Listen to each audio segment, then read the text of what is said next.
Welcome to Ecom Cowboy. This is D2C's daily show where we believe ads are not bad. Being out of the loop is expensive, and the American dream is alive and well on the internet today. It is Wednesday, March 18th, 2026. We're brought to you by Incense, Seguno, Postscript, and AMP, and we have a jam-packed show for you today. There's going to be a world premiere from Common Thread Collective that is going down on this show. Taylor Holiday will join us to talk about the Prophit engine and what it means for the 10% OpEx era inside of e-commerce. Cotopaxi is doubling.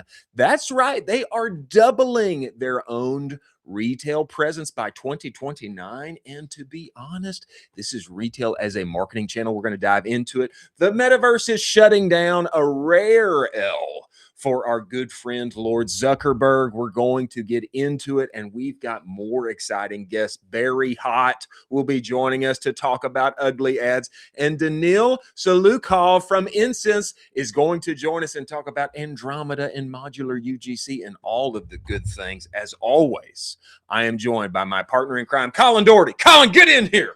Get inside this show. Let's go. Let's go. Matching up today. We are. We match, and we must bring in now one of the most exciting and I would say sometimes controversial characters inside of e-commerce. Is that fair, Colin? Is that Super fair? fair. Beloved by me, a mentor of mine, the OG of D2C, the Sultan of SWAT himself, Taylor Holiday. Get inside of this show, sir. Get in here. Yes! Let's go. Yes. Okay, now the moment of truth. Can you hear me? Pretty well, I would say so. Yeah. We're much better today than we were good. last week. That's good. That's good. Good to see you, boys. Taylor, we appreciate you coming on here. We've got an exciting premiere to be made, and I'd like for you to tee this up for us before we watch this together, but it's must-see TV. And so if you would give us a little context, that'd be awesome. Yeah, so I needed to do a little hat tip to our community here, and I figured what better place to debut it than at the pulse of the D2C X community right here. Yes, gentlemen. So we have been in the process of releasing our Prophit engine messaging over the last few weeks. We've got a number of different pieces of content, and I wanted to make one that was a little fun. And so we created a piece here that's featuring some of D2CX's other celebrities and got them to come out, a bunch of the SoCal crew. And you guys have seen like the crew that's out there playing tennis in LA all the time together. You seen them posting about it, making us all feel left out that we aren't part of their cool kids crew out there. So I figured there was a way that we could incorporate a little hat tip to that inner community and have some fun around the messaging. So this one we're calling it Service Aces, and you'll enjoy, I think, if you're deep in the D2CX community.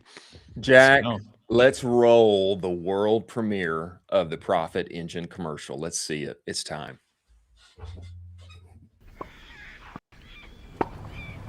Okay, guys, look. There's 4 of us. There's 1 of him. We know what to do. What's the plan? You had the plan, right? I did not have the plan this time. I thought I'd give that to you, man.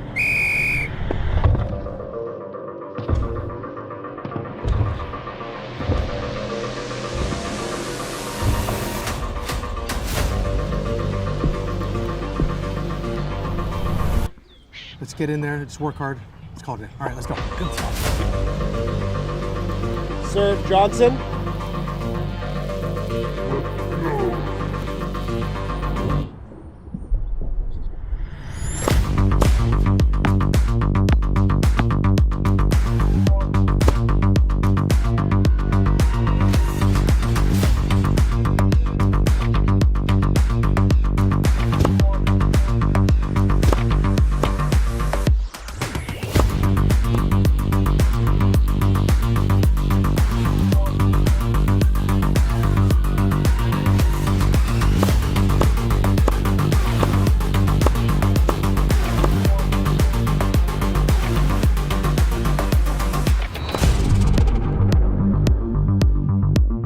More isn't always better.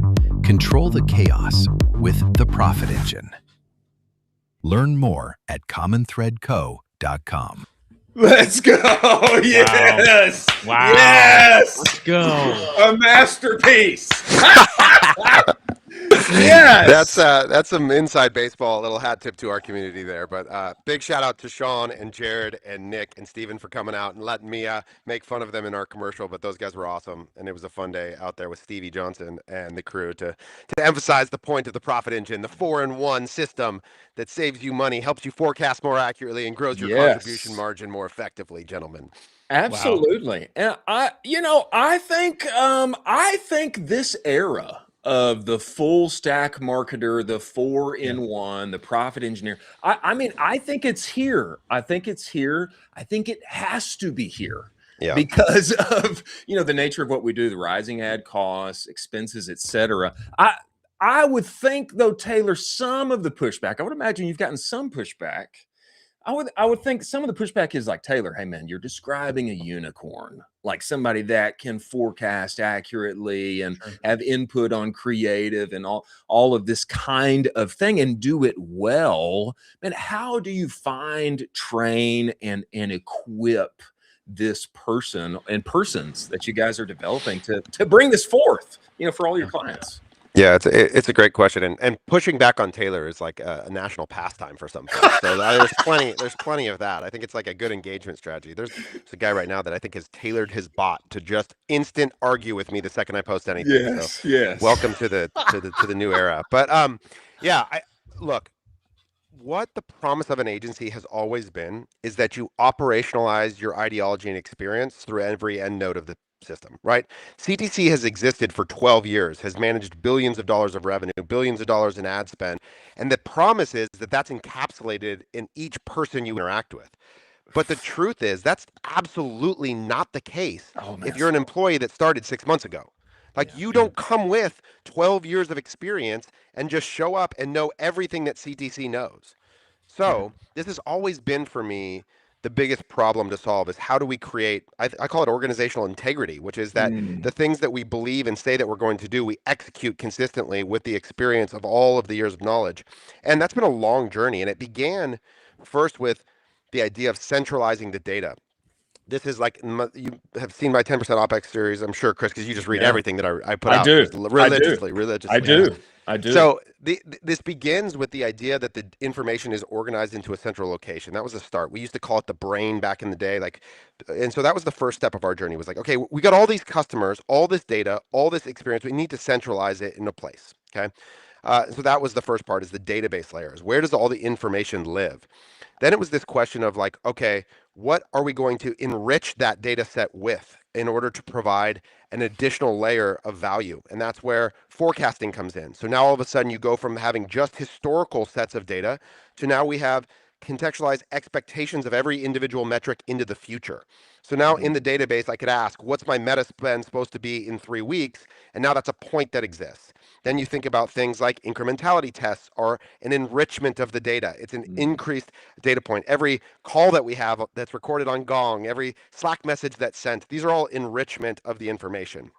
So that's like step one is that outside of any individual human, the data exists. Now the question is, how does that get deployed through any individual, right? Yeah. And this is where the last 90 days have really been transformative in what's happened across AI is that now everyone, it is intuitive to this idea that you can insert an AI layer on top of that data, query and interact with it, and deploy it through a human. So when we used to think about a person's job, let's just take a media buyer at CTC. Yeah. Their job every day was to sort of show up. You have a set of accounts. Maybe it's 3 to 6 accounts, depending on how big they are. You come in, you check your performance yesterday. You go log into every account. Maybe you open your statless dashboard. Am I ahead or behind? What adjustments do I need to make? What ads do I need to launch? Right? Well, now if we think about that sort of proactively happening on a persistent basis, like there's a AI that is monitoring all accounts at all times. 24/7, 365, then you've sort of rendered the need to go look at things obsolete. The information sort of comes to you proactively. Then we looked at like the other biggest thing was like 50% of a media buyer's time was building in the ad account, literally clicking I hate that. I hate it. It was 50% of the hours of a person's time. So we created something called push to build where it can just one click deploy based on an analysis. So there's all these ways in which you take the work, you decompose it into its parts, you enrich them with access to information, you add this sort of like, we use Claude Enterprise as sort of like the AI layer that all our people have the statless database plugged into and can query and interact with it all times. And then you sort of think about that metaphor I use sometimes is like a Formula One team, right? If we think about the best Formula One driver, what makes them able to go so fast on the track is the team that builds the car. That's right. And so if you think about, well, how do you forecast accurately if you're a new employee at CTC? Well, it's because you didn't build the models that define the forecast. That's Steve and team that have been working on this and have forecasted more money than anybody. And so the model you receive in your statless instance isn't the thing you individually built. It's built on the legacy of the infrastructure of the team. And so you combine this like team support to the activation combined with the good data access and layer, and then the ability for the person to move really fast across all that data with AI and tooling, and all of a sudden it all becomes possible. And so that's been the journey a little bit over time. I love that so much. That's incredible. It fires me up. It does fire me up. Yeah. Yeah, It seems like. Go ahead, Colin. It just seems like you are doing exactly what most agency owners want to do right now, and is pull the maximum amount of value out of Claude that is physically possible. And it seems like you guys are building these systems where it's transforming the business. Yeah, we're working really hard at it, and it's all moving so fast. It's really incredible. And Sam Altman has this line, right, that everybody's going to be an API company, and I think in many ways that's the future for us too. Which is, like, I'll give you a good example of how this has like recently completely transformed how we think about building. So it used to be that there was like a centralized UI for interaction that was statless or triple whale or whatever your business BI intelligence dashboard was. But like front end UIs are dead. Like it is over, because I can instantaneously spin up any report I want, contextualized specifically to you instantaneously off the database. So if I were to say to, my system set up on OpenClaw, but if, like, somebody in the company's like, all right, hey, I want an analysis of FI's creative performance in our UGC exclusively compared to all other agencies over time across these dimensions, boom, instantaneous, beautiful UI and HTML live. Like, and the old way would have been like, okay, put in a Jira request to the statless dev team to make a report that 3 weeks later might end up in statless, and that's all just gone. And so the front end UI is evolving and changing so fast because anybody can build it now, that really the key is organizational structure around the data, teach people to build the interactivity on the front end, and give customers exactly what they want and need relative to the problem they're facing. Wow. Taylor, I think the thing that is so compelling about this idea that is now a reality is that I was endeavoring to do it as much as possible myself just a few years ago when I was at Bruce Bolt and needed to, in as best I could, be a one-man marketing That's right. team. That's right. And to be honest, though, I just did what I did best, and then other things went to the wayside, and they weren't as good, That's right. because that's just where we were at the time. But tell me, operationalizing, enabling, putting your methodology into the tools that you're working with that enhance these new employees, people that you have at CTC. What does their day end up actually looking like? Growth engineer, day in the life. Yeah, it's a great question. So one of the things that we've created is that we want to help them hierarchically move through biggest area of opportunity.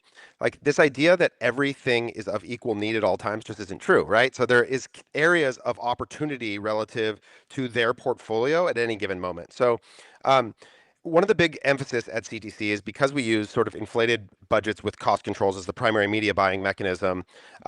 There's a really important rule that we have, which is like never cap out. Like it's this idea that your budget should never reach its limitation on any given day, because that's a signal that you've missed opportunity relative to that. So that used to be like a very manual process of like a human looking for things, but now they have a view of pacing to every hour's expectation. And if it's 2 standard deviations above the mean, they get an alert to go move and act on this individual item.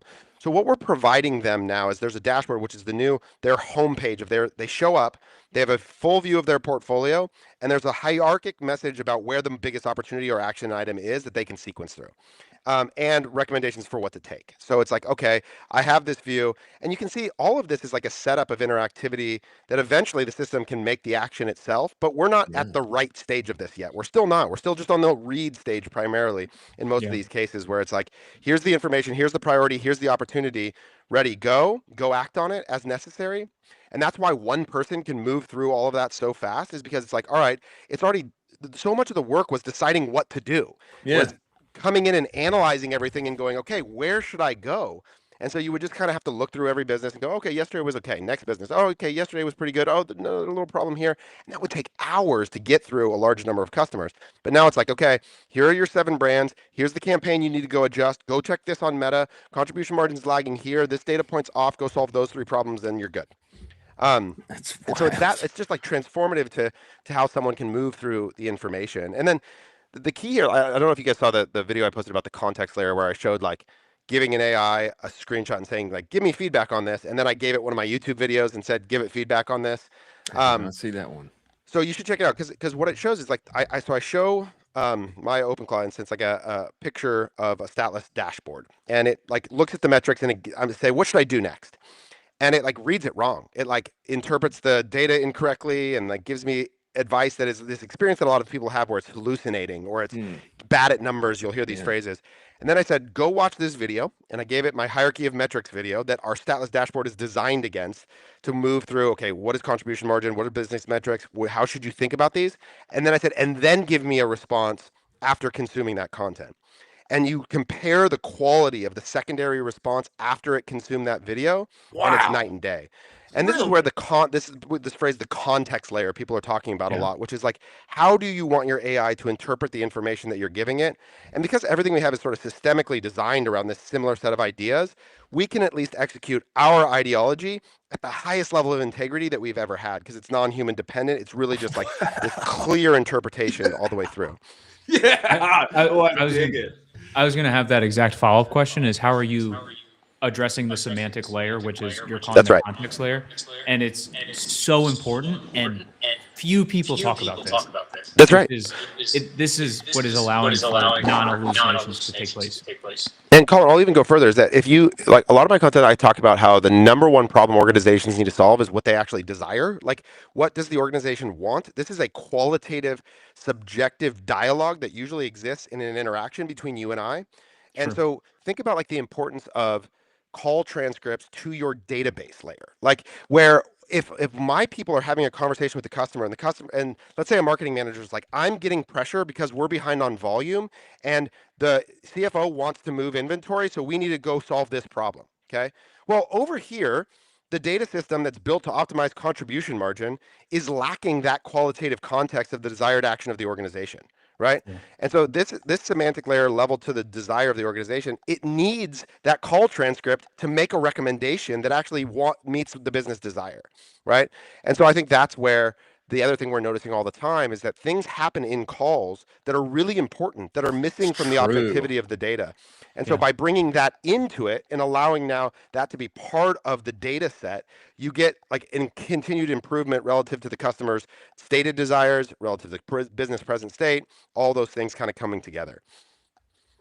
Spicy. It is spicy. It is spicy. I want to hit this also, Taylor, because I find it compelling coming from you. You've argued, and I think we all want this, especially on the brand side. Everybody wants their costs to go down. That's what everybody wants. And you've been out there saying, hey, the more that we can rely on, equip, and utilize AI to compress everything that we have to do, the mechanical work, then your cost should go down. It stands out for an agency person to say that, because in some ways you're kind of arguing against your own business model. At least it can come off that way. For sure. So this is actually one of the, I'd say the most contrarian position I have as an agency owner is that I want my price to go down all the time. So in all my competitive set, I think one of the reasons we've had a lot of success over the last 2 years is that the traditional agency model is to try and move upstream to the enterprise and to raise your prices, increase your margin, Yeah. etc. I think it is the fundamentally wrong way to view the opportunity, especially in the Shopify ecosystem where all of the volume, all of the customers are sub $5 million. Like 95% of the volume of the market is in that area. So how do I win? Well, I use technology and process to create labor leverage to be able to deliver the best possible service at the lowest possible price. Okay. Wow. And all the time, that's what I want to do. And this is like a very Amazonian principle, which is that all the time I want to pass the excess value back to the customer. So if I can deliver for you today what I can for the profit engine at $12,000, you better damn believe that that same subset of services is going to be $8,000 next year. And then I'm going to introduce more and more and more value to it. And this is where where we create a moat that people can't compete with, is because the labor profile that ends up happening to be able to match my $8,000 price is that you can't, the reason W Promote or Tenuity or Power Digital can't enter that market is because their labor profile doesn't allow them to make money doing it. Right. But I want my price, I want it to be such an easy yes for a customer to get value off of my work that how could you you can't in-house me cheaper, you can't go find a better supplement of return, and the hurdle rate to value is so low that it makes it easy to say yes. And that's what we're after all the time. Boy. I have been chasing that so much for software companies for hurdle rate to value, and so many software companies approach me. It's everything. I can't emphasize this enough. It is everything. Hurdle to value is. That's exactly right. It's the whole thing. And what people try and do, Colin, is that they want to put themselves on the hook for more and more value, which like I think is great. But the problem is that, and this is a thing we talk about all the time, there's only so much I control inside of their business. And so the value relationship sometimes is constrained by factors beyond me. So the easiest one to control, it's not to say that I'm not trying to create more upside. I always am, always want to help you grow more. But sometimes there's boundaries to that. So the piece that's my control is the price that I can offer the service at. And so I think about that a lot, is that I want to be responsible to the area of greatest agency for myself, which is like, okay, how can I ensure that the price of this is such an easy yes to try out? And that's what we'll think about this frame. Like right now we're framing the profit engine as like, it's like $55,000 a month to run head of both meta media buying, creative strategy, MMM, incrementality, all those things. And we're like $12,000. It almost feels like insane. But I think this is how big the gap is of how labor is presently designed and built and software is presently designed to build relative to what's possible. And everybody's out there talking about like these one-person businesses that are going to build to $5 or $10 million. Yet the idea that a marketing team could be smaller is like conceptually we can't fathom. Like, no. Guys, right. I'm going to tell you right now, the biggest risk is that it's one person, 4 went to 1. It's that 50 went to 1. Like that's actually the real thing here. So 4 to 1 should be like easy work. That should be like simple in terms of what's possible right now. Wow. Well, I love that you are leaning into this so much because it is reality. It's what we're all heading into, and there are some among us that are already there. And I think you guys are a great example. Here's what I would propose. And I'm pitching this live to Colin also. Sure. I think that we need to. We've been overdue for a Southern California trip. And that sun, I used to live there. I'm a lover of Orange County. I am. It calls to you. It does. It calls to me. I think we need to make a trip. And I hear there's a new fancy studio coming in at CTC. Yeah, we'll get you guys in the studio. We could do a live episode, let you hang with a couple of the Profit engineers. Like we'll get you in the mix. That's what I'm talking about. We'll run down to San Diego and see Van Man Colin while we're out there. Huge. Maybe go get a tennis match with the up in LA. Exactly. Let's go. That's what I'm pitching, and we'll get some live stream access to the Profit engineer, and we'll get the view behind the machine. The melding of man and machine. Okay. Well, Hey, one last thing. Can I? I'm happy to see your face on your Twitter profile now. All right. That we got rid of the cart, and that we actually We did. see your face in did. there. We did. Good for the brand. I don't know who I- finally got to you and gave you that advice, but it's good. It's good to be there. Colin, was that you? Did you get him to ditch the cartoon? I think it was. I think it did. was. Okay, thank you. It's Thank time. you. Good. It's good. time. Don't hide that face. I'll Don't Yeah, hide that exactly. face. You know, hey, Oren John complimented my skin yesterday, did. so I think I need to show my face a little more. You know, Yeah, I that's right. think maybe And I'll Oren add looks some- Maxer. He cares a lot about that. So you know you should take his advice. Exactly. We're going to. Well, Taylor, man, we appreciate you coming and debuting this, a masterpiece. Was that the first commercial debut? Was that the first That's the commercial first. debut? Yeah, it's the first one. First one. All right. First of many. First of many. That's what I'm here to help you guys keep growing. We love you. You guys are killing it. Always a pleasure to stop by. We appreciate you, man. We look forward to having you back. Absolutely. See you in SoCal.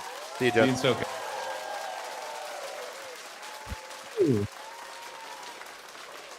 Boy, wow. juicy, man. Yeah. Juicy. Yeah, we did not touch on that enough. The semantic, I mean, you want to get really data nerdy and, you can be like, Colin, shut up, stop data nerding out. That semantic layer contextual piece is beautiful. The fact that he's basically piping in call data directly, and then it starts to make contextual decisions about that. My nerd senses were just going crazy because that's awesome. That's the coolest thing ever. The thing that's so compelling to me about the way they are equipping their employees, their marketers, their profit engineers. The thing that's compelling to me is I know I was so aware of my shortages when I was at Bruce Bolt and endeavoring to be exactly what this is now with a less tech-enabled methodology forward system at my deploy. I was endeavoring to do this, and I was very aware of my weaknesses. Of course, I had my strengths on messaging and ad creative and email and retention and, marketing calendar and all these things. But my weaknesses come in the very things that that you're describing with the semantic layer and interpreting data and knowing what's happening here and catching that from the call and utilizing that in this analysis for forecasting for what's going to happen in Q4, et cetera. And I just personally, as a marketer, man, I know that something like this would be so good for me. I just do. I know, but I need help to get there. That's the point, Yeah. I mean, we are what we are. We're strong in certain places, we're weak in other places. And then where we're weak, we need help. We need systems. And it seems like the era that we're entering into now is going to make good marketers great, and it's going to make great marketers masters of operationalizing all of the levers that we need to pull on to engineer growth up and to the right. I find it compelling. Yeah, I would consider it, it's like a suit of armor, and you have your weak spots, but now this suit of armor is covering over all your weak spots as well and making even your stronger spots even better and covered as well. Yeah. It's like this great suit of armor that every marketer can wear. I love it. Well, great commercial. And I look forward to our SoCal trip. We need to plan that after And tan. April. Yeah, we'll get a tan while we're out there. Huntington Beach, there's a sushi burrito that's right available on Huntington Beach. I think I'm ready. That right. It's a wonderful place. Let's Catch a sunset or two.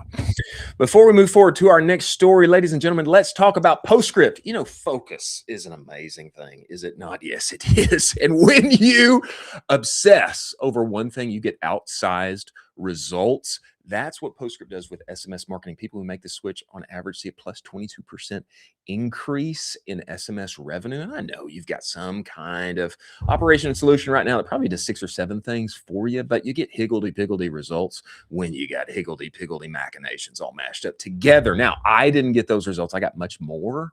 When we made the switch, we became a top 1% account on Postscript inside of a year.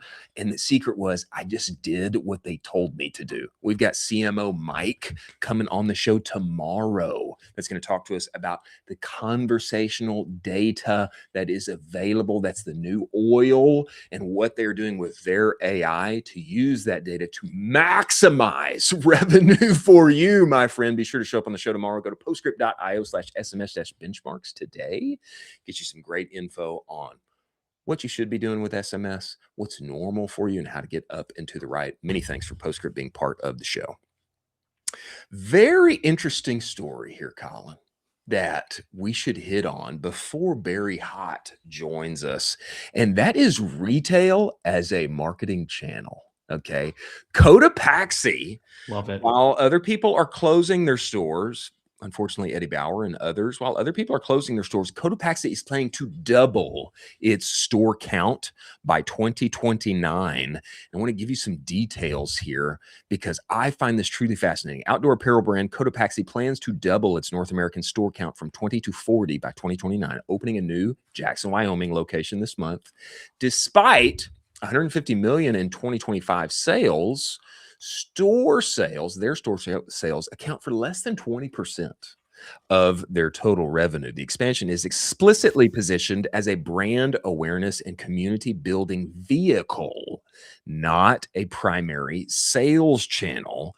And let me give you a little bit of this too.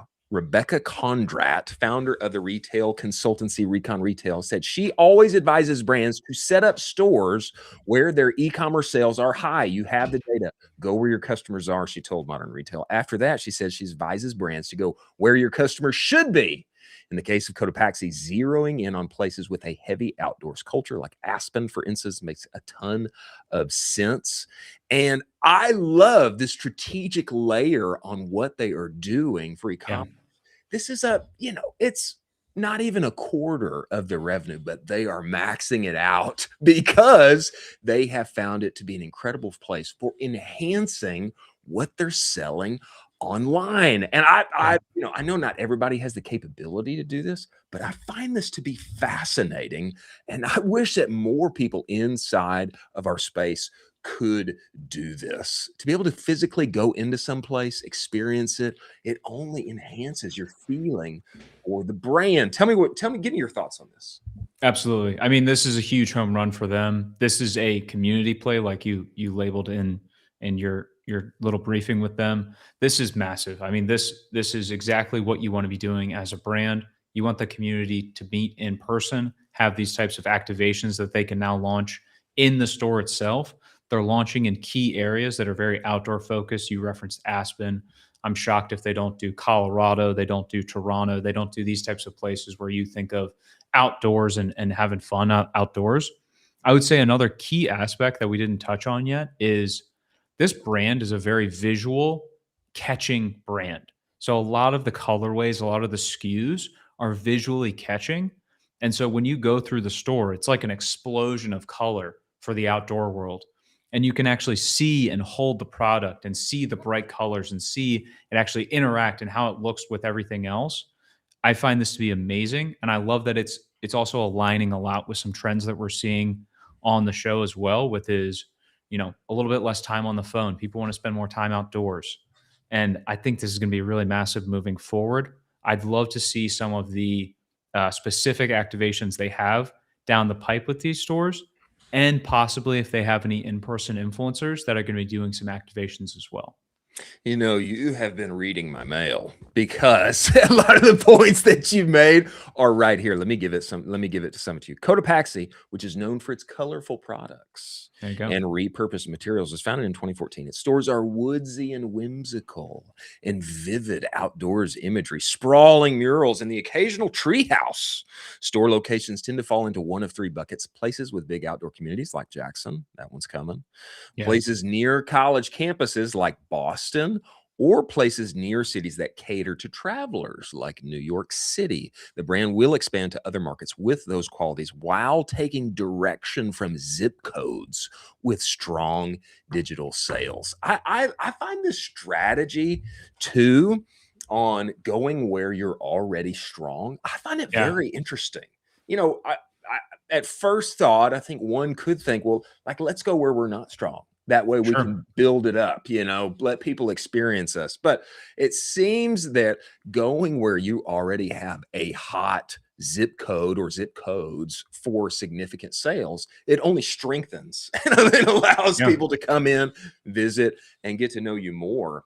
I love the color example. Yeah. I think that's very compelling. Obviously, if there's already an outdoorsy kind of place or community you go and visit, and then what do? You associate those outdoor adventures and the memories you made there with Cotopaxi, especially if you had a delightful shopping experience and drawing on some trends that we've covered, especially with Gen Z. Brother, they want to be in person. They want to be in person. Yeah. They would rather go and hang out. And maybe if you got a tree house, they'll get in the tree house. Who knows, you know? Yeah. But I think this is important to remember. You know, it's like what goes around comes around, and especially with the younger generation, they want social connection. They want retail experience as entertainment. They don't just want to shop online. They want to go and have that entertainment, social connection experience, and they can have it inside of your store. Yeah. I really think this is compelling, and I think more people need to be thinking about this. Are there any compelling like store experiences that you like that come to mind for this kind of thing? I think this can be winsomely done to really feed online sales in the end. Yeah, in the same vein, I think Patagonia as well. When you go into Yeah. a Patagonia store, it's the same exact feel of, I now want to go outdoors. I want to go exploring. It feels like they're going to be there to support you. You see a lot of the heritage as well. I think this is a really big thing they're going to start leaning into is the heritage. You see how long the brand's been around for. They talk about repairing instead of just, hey, here's a new item. Yeah. It's more you're kind of inundated into the brand instead of just, this is a transactional thing. You know, another example that comes to mind for me is Tecovas. Oh, Man, great example. Tecovas has a really winsome, like in-store experience. I know that they're expanding. They've got stores everywhere. They've even got a store in downtown Georgetown, brother. Yeah. And I'm not saying that I live near Georgetown. Okay. Undisclosed location, but they've got a store in downtown Georgetown and most beautiful square in all of Texas. That's what they advertise. And you go in to shop some boots, look at some clothes. What's the first thing that they do? They offer you a drink. And, you know, you can get, I mean, you can have an alcoholic drink should you so desire. And you can take that thing right out on the square after, should you purchase, or even if you don't, you know, you can take that thing right out on the square, walk around, etc. I mean, all of that, like it all adds up. You know what I'm saying? And then who do I end up thinking about when it comes to Western wear, when it comes to outfitting myself for America 250 and feeling like I think of Tecovas. I think of heading downtown. So I think, you know, obviously retail is not dead. I think with Gen Z, retail is only coming back stronger. Yeah. And leaning into this zip code data that we're talking about here. I mean, we had Johnny Hickey on the show. He's leveraging it from a direct mailer standpoint. It's true. And then also Outer Signal on the show, they're leveraging it from a household income standpoint, a household value standpoint by zip code. I mean, we're getting back to the olden days of Meta where you used to be able to target by household income. Yeah. But it's just thinking about it from this level where it's where the most profitable sectors we're going to go to. Why are we trying to fight this hard fight of where we're not wanted already? Yeah. Yeah, exactly. Yeah. Jack, before Barry comes, I want to hit a particular story here that I think everybody needs to pay attention to. And I'm talking about Dave Stickland and what he has announced here recently. Of course, Dave has his brand Popsmith, boy, the super fancy popcorn maker, but he has announced that there is a purchase opportunity. We're listing Franklin's popcorn for sale. Interested buyers can find us on Biz Buy Sale. I will not be responding to DMs. I think I told people to go respond to him. But he did say not responding to DMs about it from randos is what he said. So fair. You know, maybe if you're not a rando, maybe he will respond. But it's on Biz Buy Sale. Do you know about Franklin's popcorn, Colin? I did not know that he owned this To me, this looks like the predecessor of the Popsmith. It's essentially, it looks like V1 of the Yeah. Popsmith. It's the same kind of thing. The popcorn, stir, put it on your stove top, and they sell the kernels for you, with you. You can buy it all in a bundle, and you get the butter on there. We just had family movie night. Gosh, I think we had it last night. We watched Prince Caspian from the Chronicles of Narnia, which Let's was go. awesome, by the way. Great movie. One of the best movies I've ever seen. So Totally, good. totally unexpected for me. So good. And you know what I wanted right in the middle of that thing? Popcorn. I wanted popcorn, and I wanted some of this kind of popcorn. I want it fancy on the stove. Yeah. And this looks like V1 of the Popsmith. That's what it looks like to me. Nice. It's got the Amazon listings, it's got heritage and such there, but an exciting opportunity for anybody who's looking to, maybe get back in the brand game or pick up another piece for their portfolio and get up and grow this thing to the right. I think this is great. And I'm so glad they put it out on the timeline. Any thoughts on this? I think it's interesting and compelling. You should look at it. Yeah, I mean, Homestead, get another brand in the portfolio. Yeah. I would also recommend to him, and take my advice with a grain of salt. I would also list it on acquire.com as well. Acquire. I would list it on multiple marketplaces because there are multiple buyers that are fixated on one marketplace. So there will be a handful of buyers that only use Biz Buy Sell, but then there is also a handful of buyers that only use acquire.com. And so you're just basically opening up the pool. It's the same exact type of thing you're providing. It's just financial data.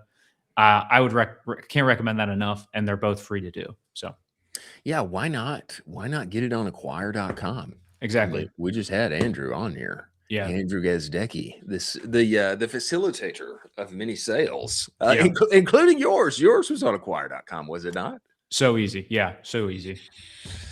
Well, congrats to Dave and Tao. I don't know if Tao has ownership in Franklin's Popcorn, but look forward to celebrating when that thing gets sold. And hey, would love to talk to whoever the new owner is as they get settled in. That's exciting. Yeah. Before we move forward here to Barry Hott, who will be coming in hot, let's talk about AMP, ladies and gentlemen. If you don't know how your business is doing, if you can't explain it in a sentence or two, if you don't know how you're CAC and your LTV and where you're trending toward forecast or not, up, down, left, right, if you can't answer those questions concisely and quickly, I'm not sure you know how your business is doing. And don't you want to scale with confidence in 2026? Of course you do. Of course you do. That's why we love AMP, and particularly their favorite tool of mine, Lifetimely. It allows you to answer all of those things that you wonder. Questions for you, questions from your team, in one easy place and space that's visually pleasing to look at. Don't hurt your eyes by looking at those naughty Excel sheets for too long. If you get Lifetimely, you get all of their other tools for free, which are all designed to put profit back in your pocket. And what they are doing with their AI, it prompting you, my friends, this cohort, this offer, this product coming your way. Very unique. CEO Patrick Barnes is going to come back on the show and tell us about it. Go to useamp.com. Get on that platform today. You are going to be glad that you did. Scale with confidence in 2026. Save yourself a few headaches. Many thanks for AMP being part of the show. Now, we have a knower of ball. Oh, yeah. That is coming in here right now.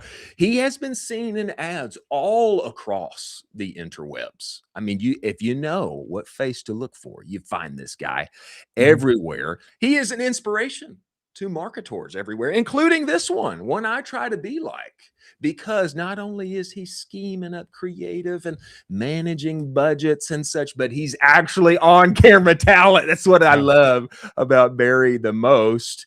And we need to welcome advertising extraordinaire, creator of ugly ads, the one and only Barry Hott. Barry, get in here. Get in this shit.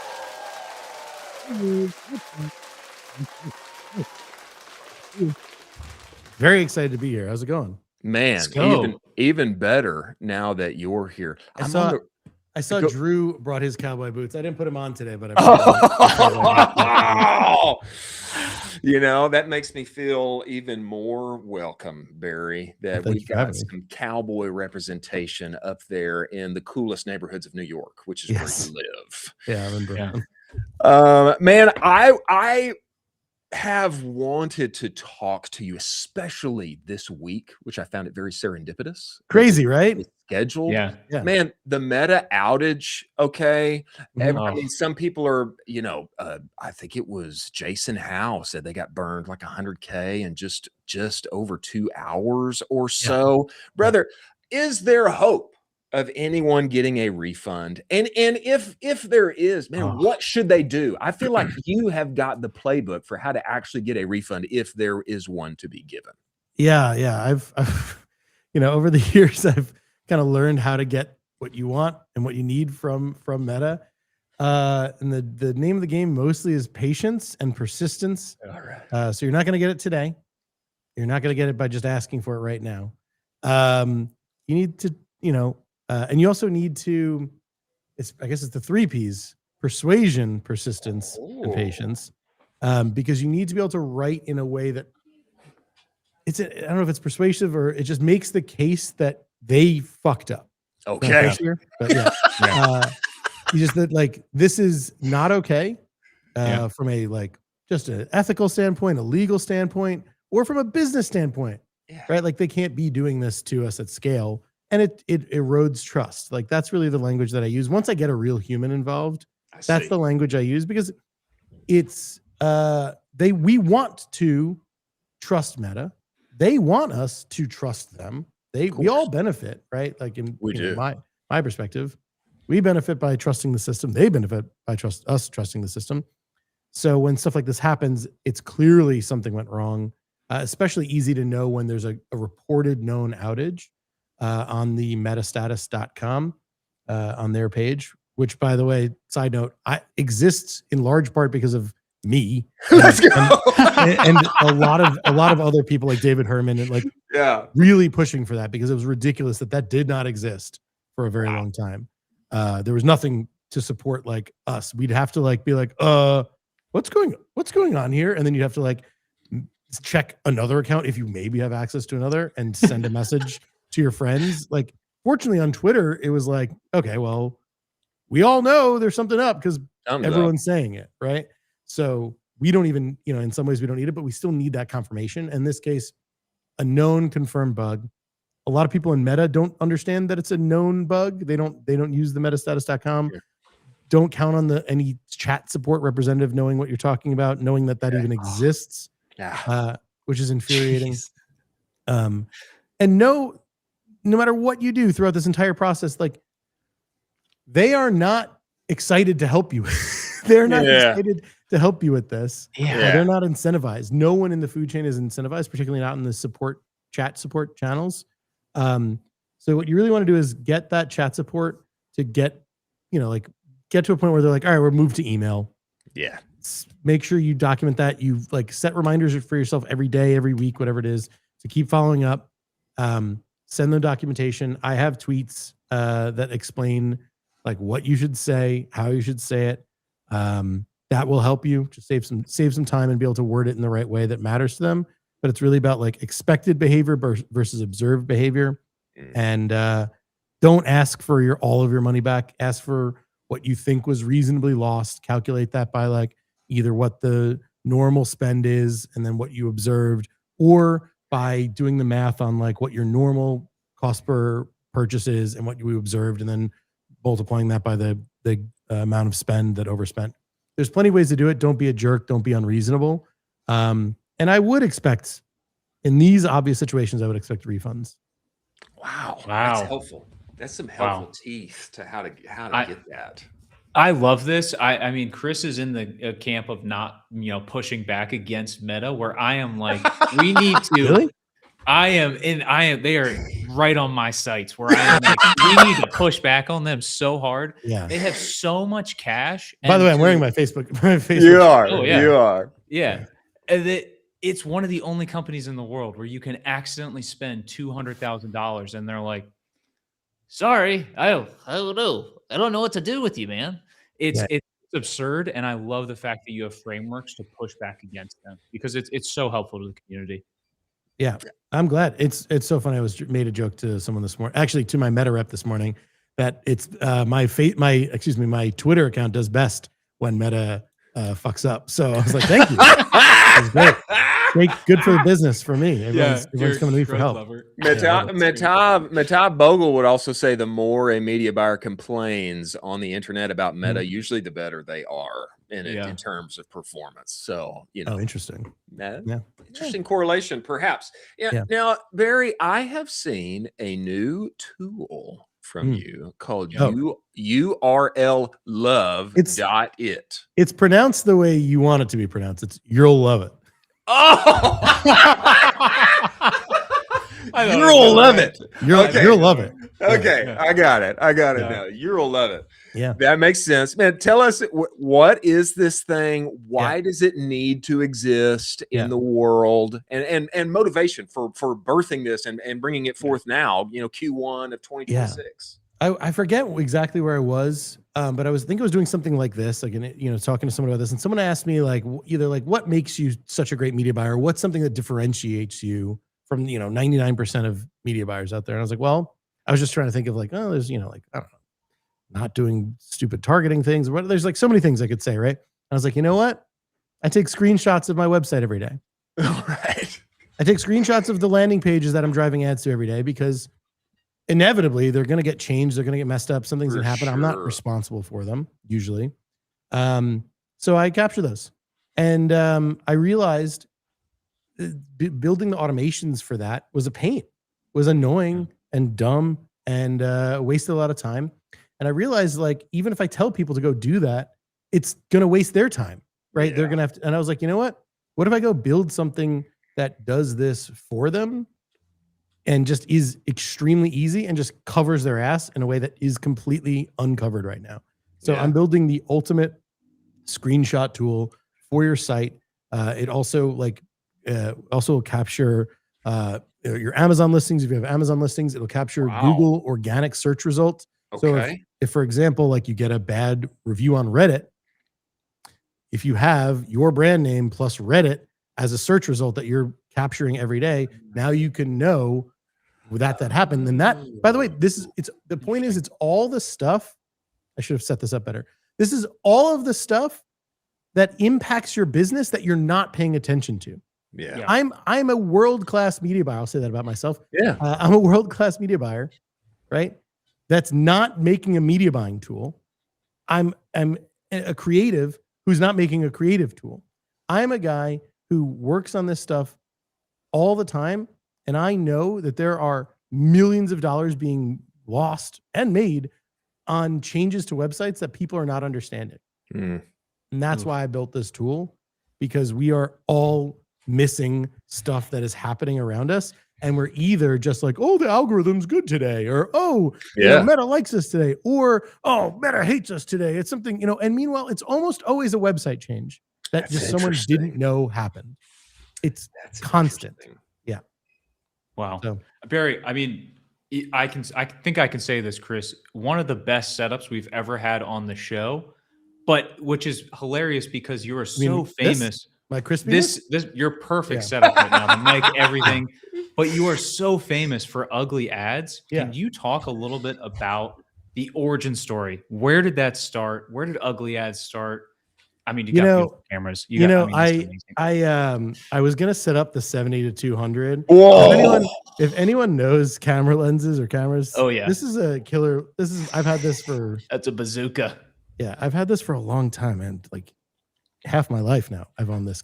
More than half my life I've owned this lens, and it still works. And I was actually going to set it up for this shot for this show today, but I would have had to move my camera halfway back across my office. Yeah, so far away. It would have been real extra buttery. I point that out because I was a professional photographer at a young age. I was shooting sports, local sports, weddings. I was into it. I was doing it. So I know how to compose a shot. I know how to operate a camera, which is why, when I started making ads, usually just on spec, just making ads just as here's an ad to send to someone better than me to go make this. Yeah. And then kind of just happened by luck where it's like, all right, well, the one I made is usable. Like we might as well like run it for now. And what I learned was, A, I can make ads myself. I can be in them. I don't have to be a model, whatever. I'm fine. And then 2, a lot of the stuff that was, less composed is what worked better. So I'd be actively thinking, how would I shoot this shot? How would I frame this? How would a professional frame this? How would a real, whatever. And then I'll not do that. I'll just do the opposite. And,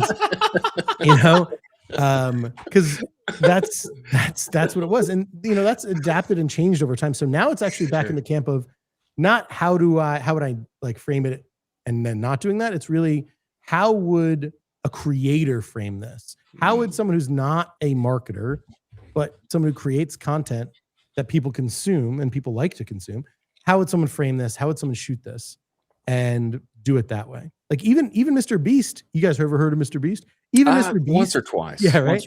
He once actually talks about in an interview, I think with Colin and Samir, he talks about how he even like they tried using nicer cameras at one point, and they like had to revert back for YouTube to using like lower quality cameras because it didn't feel right. Now, obviously, he's making TV shows with different, bigger cameras, I'm sure, but like that's kind of the point. You want it to look and feel a certain way, and I got to learn that lesson front row, up close and personal many years ago, and now I'm seeing it evolve. But I do love the fact that like Make Ugly Ads is here to stay. Like it's not going away. Let's go. People are going to continue to consume authentic, real content. That is not what marketers and professionals want to make. There's always going to be an audience for that and a need for that. And it's just going to keep changing how that looks and how that feels.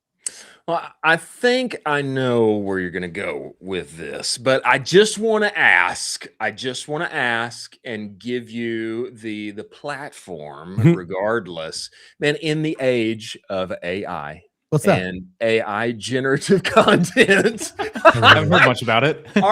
Are you more bullish? Are you more bullish on ugly ads, human-led, human in on-camera content than ever? Or are you bearish? Are the robots gonna replace us all? Yeah, a little bit of both. I'm constantly trying to find that line. Like where is the stuff that we can keep making that's human that AI really couldn't or wouldn't? And that they're merging, right? The more and more we get further down the line, that's going to be harder and harder to make unique. So it'll be interesting to see what like actual legislation gets put in place that might prevent that anyway. We'll see what user behavior changes, how that shifts. I really don't know where that's going to go. But I do think hilariously, like seeing all these advertisers, I wrote on Twitter and LinkedIn, whatever, sharing like, here's my thing that gets like 1 million Gemini Nano Banana 2, image ads for free. And I'm like, cool. I'm sure, you make 1,000 of those. One of those might hit. Maybe people are having better luck. But like, I think the more and more people are doing that, the more and more real consumers are going to be tired of those, because a lot of those I keep seeing are really pretty polished stuff. So I don't know. I do think there's going to be a more and more need for real, true authenticity. And my hope is that real human creators, such as yourselves, hopefully I kind of consider myself in that realm, although I'm not really a creator in that way. Yeah, you are. Yeah, I don't have my own, like, I don't know, whatever. But, I think that my hope is that more trust and more authenticity will be what is continuing to be valuable down the line. I don't know. I think anybody that's got a purple microphone is a creator. I mean, I think that's, just a huge ego, I think. This is how I show up.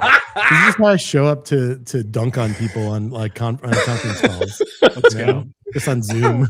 It's ridiculous. This is my normal Zoom like meeting setup. Well, you look at is a multi-light professional camera setup, and it's so obnoxious. Yeah, no, I love it. I'm here. I love it. Yeah.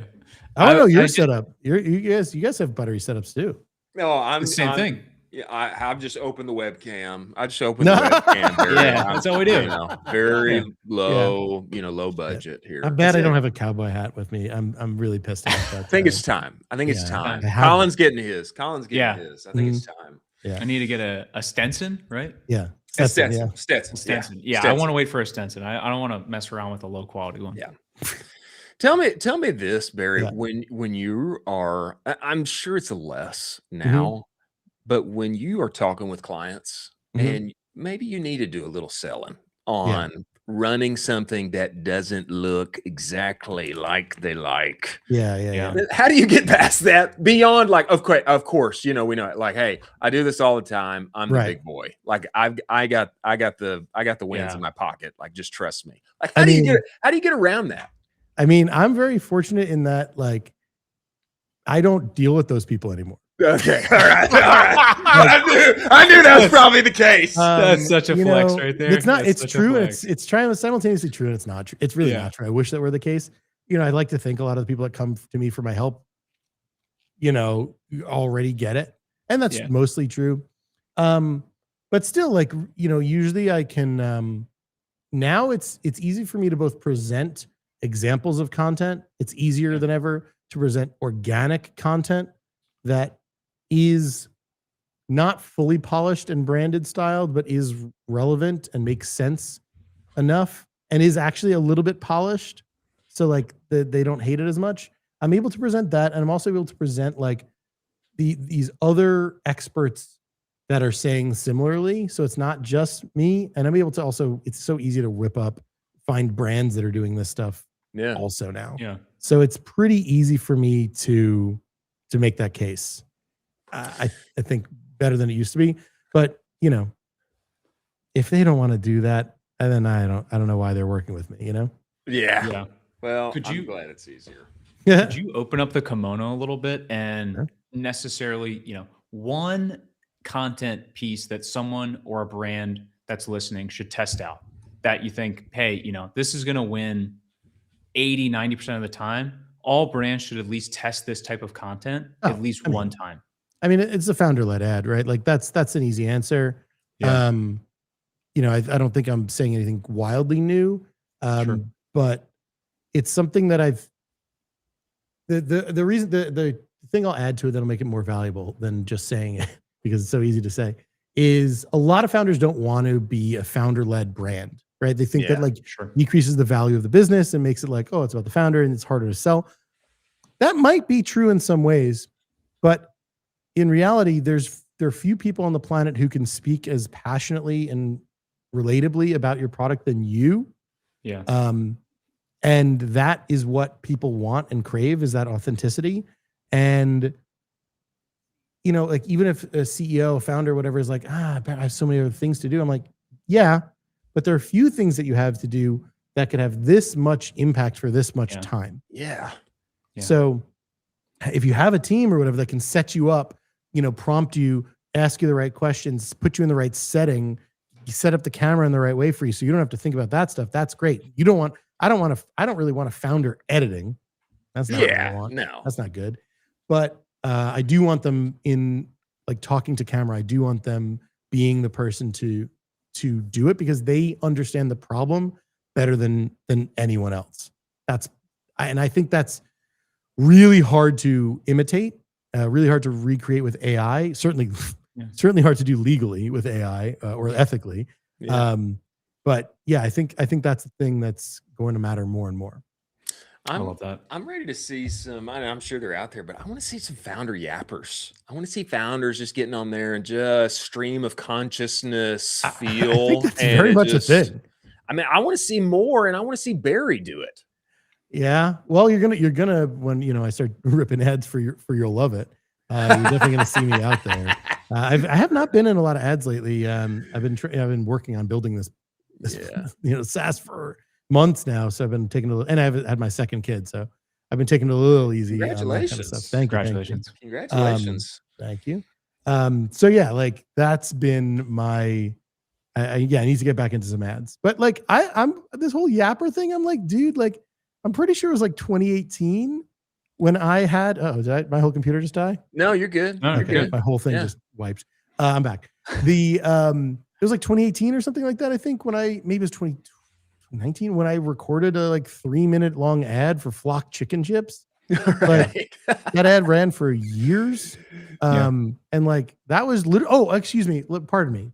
Sorry. A 3-minute unedited ad. There we go. Straight shot from the camera into Ads Manager. Just me. That's crazy. Me eating an entire bag of chips. And I Awesome. promise you that ad is still evergreen to this day. I don't think they're running it anymore because I don't know who's running it or what happened to that company. But yeah, there's 3 minutes and like 16 seconds or something like that of just me eating a bag of chips, talking about it. And that ad crushed. And so I'm hearing about Yapper ads. I'm like, what? Like, I wish, I guess that's just a better name for it. I don't know what I would have called it before. Would have just called it as like a long form, unedited testimonial. I don't know. Yeah, everything needs a good moniker. It needs a kind of a tasty little half sentence, like make ugly ads. Everything needs a little framing that's easy to remember and delightful to say. Barry, we appreciate you making the time and coming on the show, but you cannot leave until you tell us about your course. I personally know one of the most respected marketers that I know who he's been in the game much longer than me. Man, he took your course and he raved about it. And I would put him in the camp of like, he doesn't need to be taking anybody's course, but he got on your course and he loved it. And tell us about what you do there. Is it cohort style? All of the things. Why is it so awesome? Yeah, that's incredible to hear. I want to know who that was, but I'm not that surprised to hear that. I love when other talented marketers have taken it because I think for them it helps them like kind of solidify the things they believe and chip away at the things that like they're like, oh, I never really thought about that or I was biased against that. Literally, no one took it who was like, yeah, I knew this all already. Like no one. So yeah, I've only run 2 cohorts of it. We don't have a third one's planned yet. Oh, come on, Barry. I know, but we're figuring out when we want to do it again because I've been trying to build this SaaS, so I've kind of backseat that one.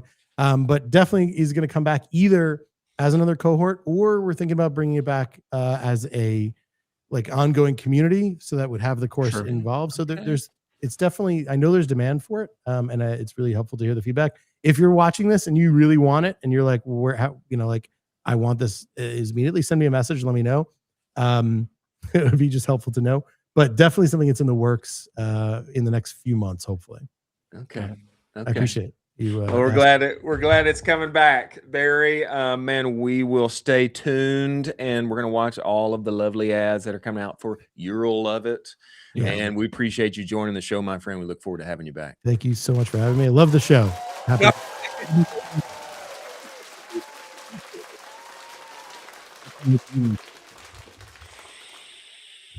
That's an OG.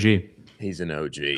He's an OG. Talking about his 2018 ads. That's curious. That's curious. Hey, 3 minutes unedited straight into the Ads Manager. That's a big boy move. That's a bold I remember the move. ad. I don't remember. Have you seen the ad? One. No. Oh my God, it's unbelievable. He posted on Twitter and I was like, this is crazy you're doing this. This is not going to work. I was totally wrong, obviously.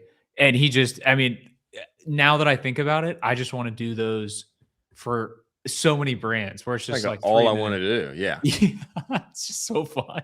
When he talks that way, I'm like, these are the only kind of ads I want to make ever again. Yeah. Just, stream of consciousness talking, like eating the thing, no editing, straight into the Ads Manager.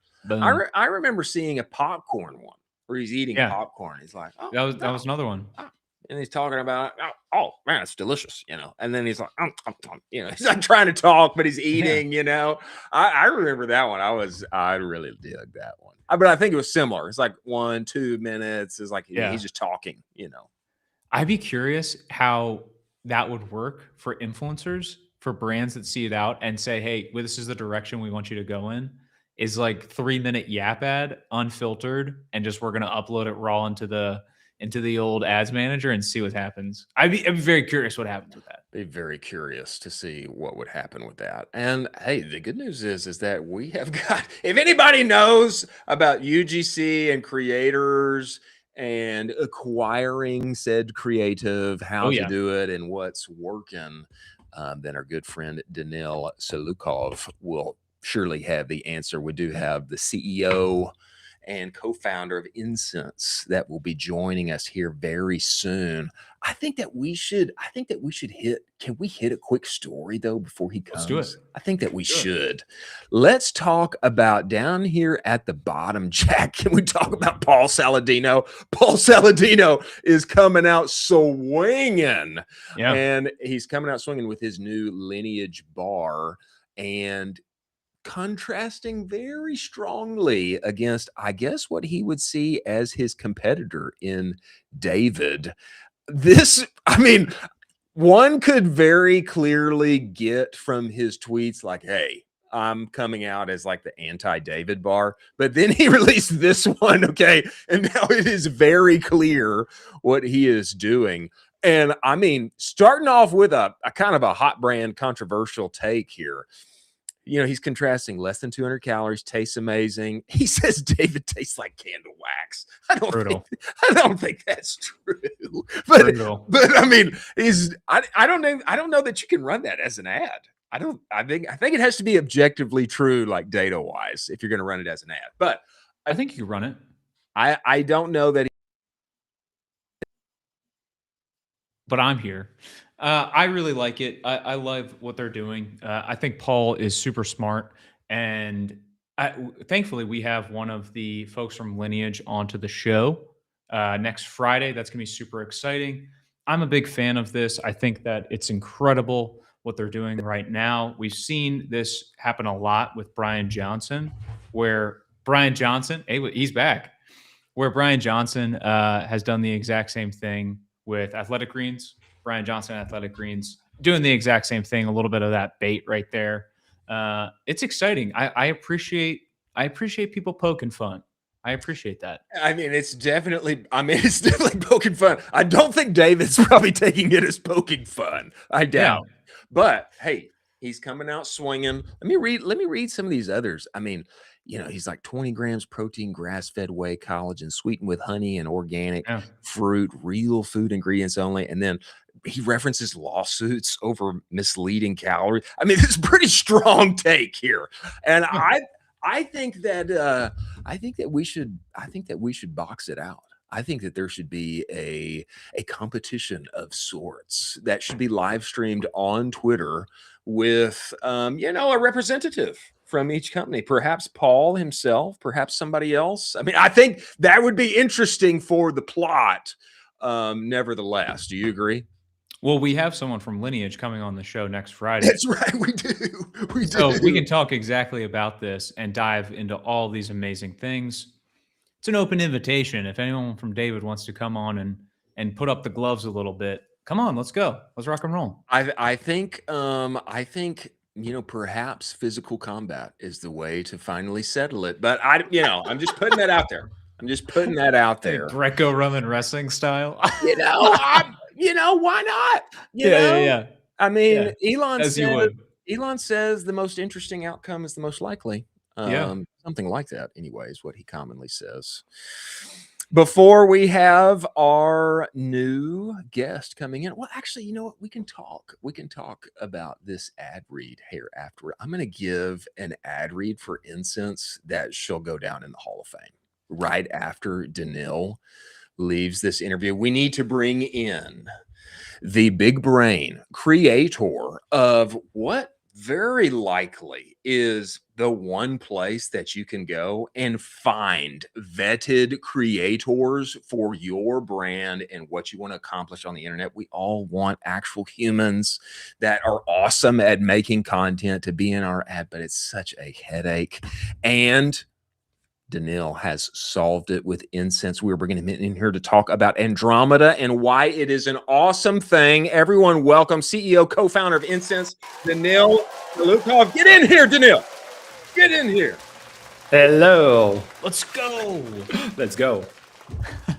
This has been a long time coming, my friend, and we are glad to finally get you in here. You know, Danil, there has been a common kind of, I would say, grumbling on the internet, on the various interwebs that we all peruse every day ever since Andromeda came out.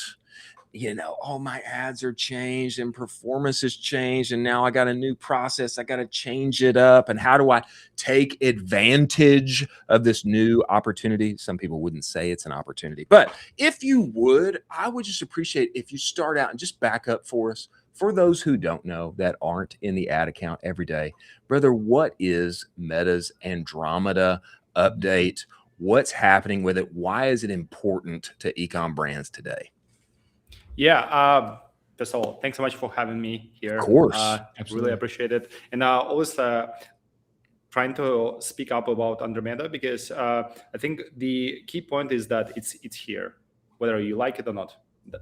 Period. It's here. You can do nothing about that. You can say like, oh, it's the worst thing like that's happening on Meta and so on. But what you can do about that? Nothing. Exactly. Either you'll live with that or not, right? So like the acceptance of the market is the first step, right? So that's now number thing that I want to spell it out. But in the nutshell, if we're going to be taking a look on the Meta Andromeda, like what actually happened at the end of 2024 when they released this, like obviously the reaction of the market was terrible because it ruined the old campaigns. Performance wasn't there. Yeah.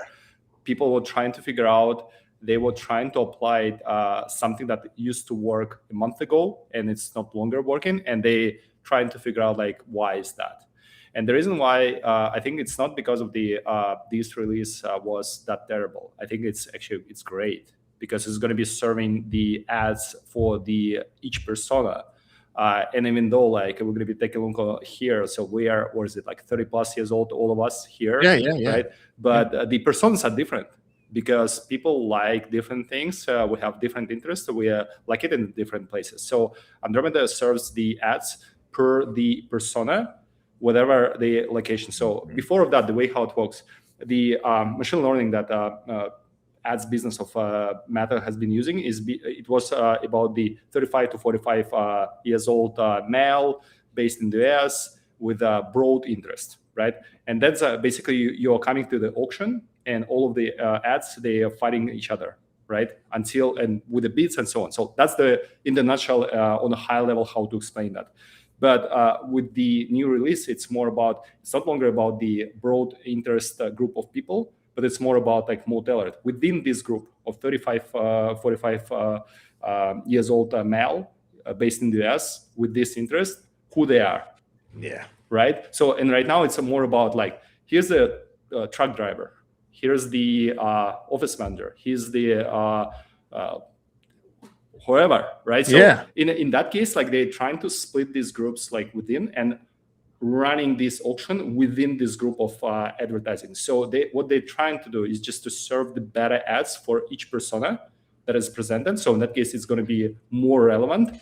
And in that case, obviously the conversion should be going up because for truck driver in the same group of people, the advertising that they're going to be showing might be way different from the office manager here in Manhattan, like working in Wall Street. Yeah. Right? So it's going to be just a different approach, different things that is going to be appealing.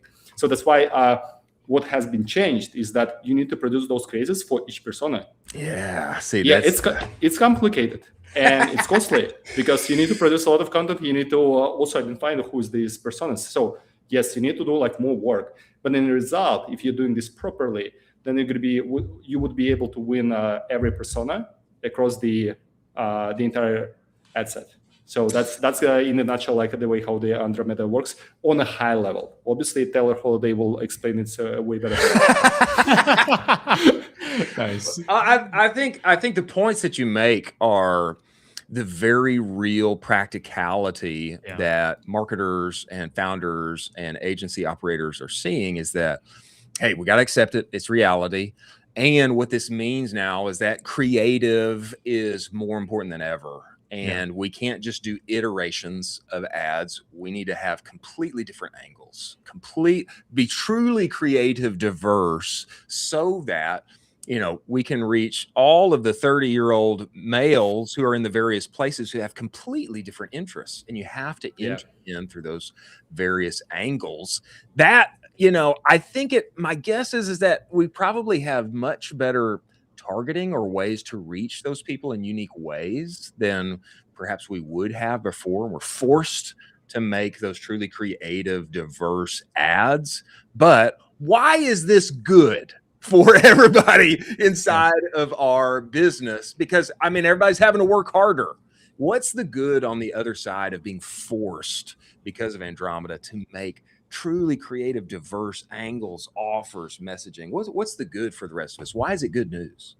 The good news is that conversions, right? So within the targeted group, if you would be able to produce the content that is going to be resonate with the audience and with the exact persona, so in that case, the conversion is going up and you're going to be winning this auction, right? So to be able to do that, yes, you need to do more work. So it's about the creative diversity, because what has been changed also is that before of that, you can produce one content with a UGC creator and then changing the only hooks, right? So it was an easy play, 10 hooks, 10 different videos. It's not longer the game, because Meta is going to be serving this ad asset as the same. So basically, every ads is going to be pretty much the same, because nothing has been changed drastically. So and in that case, your ads is going to be depreciated at all, right? So it's basically you waste your time. So what is good? Yes, you need to bring a lot of diversity within each persona segment. But then if you would be able to do that, then you're going to be winning the auction. And anyway, my point is that it's already here, right? It's here. Coming back to the acceptance, it's already That's here. right. So we need to understand how to work with that. That's right. We talk a lot on this show about Quince, and Quince just raised at a massive valuation. They did. They've been on an absolute tear. We found out that they are an Incense client. You're absolutely crushing for them. Can you talk about how you guys have worked with them, how they've been able to execute? I think the correlation between the fact that they're a client of yours and they're absolutely crushing right now is something to look at. Could you talk a little bit about the execution behind that? Yeah, absolutely. And for those people who are never heard about Quince, first of all, just Google it. It's a high quality essential brands. Yeah, it's so nice. First of all, congrats the team who just Totally. like this. It's totally deserved. Like the team is crushing. I think it's one of the kind of brand, because they are entering pretty hard market to win. So a lot of players, legacy players, but still they're winning. So congrats.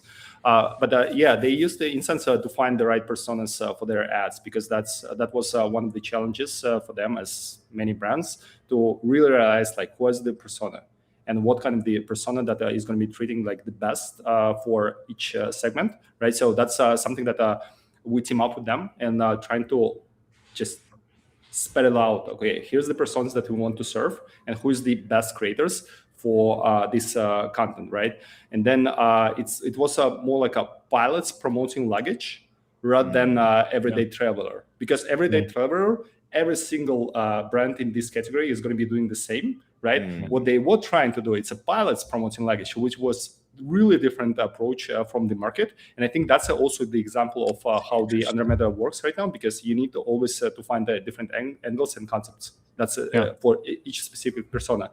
So in that case, it's kind of like a boosted social proof that it's actually works if the pilots are appreciated, because you never realize that, but the pilots are the most travelers in the world. Yeah, it's a great point. It's a great point. If they got all the use miles. that, basically like that's already legit, because they know how luggage is important, right? Like, and how to carry the things on an everyday basis. So in that case, like what we came up is definitely using the model UGC. And to my point, it's not model UGC. It's not about producing 10 hooks and that's it, and the same video. It's more about you need to produce a lot of B-rolls. You need to ask for a couple of CTAs, and then you need to mix them in general, right? Like just to get the more variations of the same content, not kind of the same content, right? So they source 2 scripts, and then like hooks, 3 hooks per collab, and then just to fuel their creative library for testing.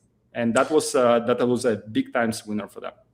Wow. Yeah, I like this detail, Danil, because I think it's just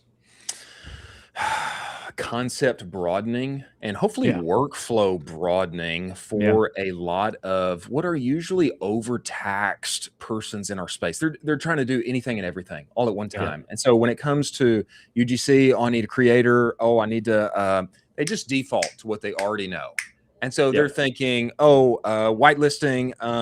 Here, I kind of know this creator who probably deals in our niche. Let's reach out to them, and they'll make us a script, or we can give them a script, and they'll shoot it, and they'll get it back to us, and then we'll run it, and I hope it works out. But that's not 2026. Yeah, it's not 2026. It's 2021. 2023, like tops. There we go. Nice. And I think this approach of, hey, let's think about this modularly.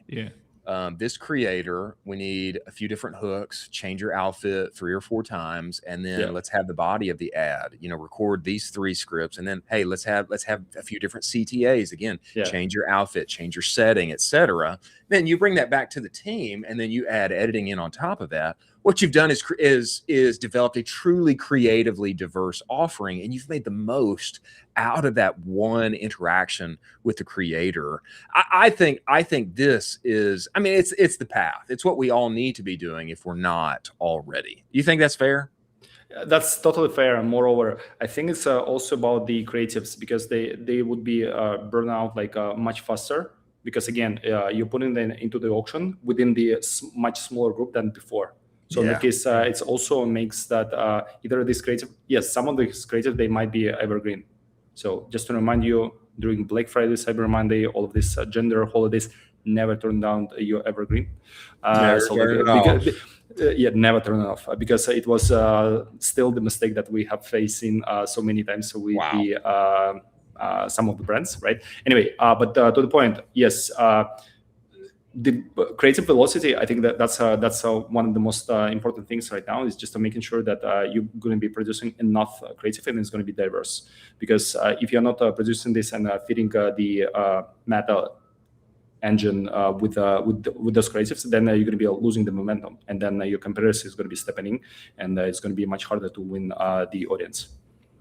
Wow. Talk to us about partnership ads, Danil, because I just hear this everywhere about how it's become so crucial for the now inside of Andromeda and the reality that we're all in. And I think there's a ton of brands where, I mean, it's like a third or even half of all of their spend is going toward partnership ads. Tell us about what that looks like, why it's different from whitelisting, et cetera.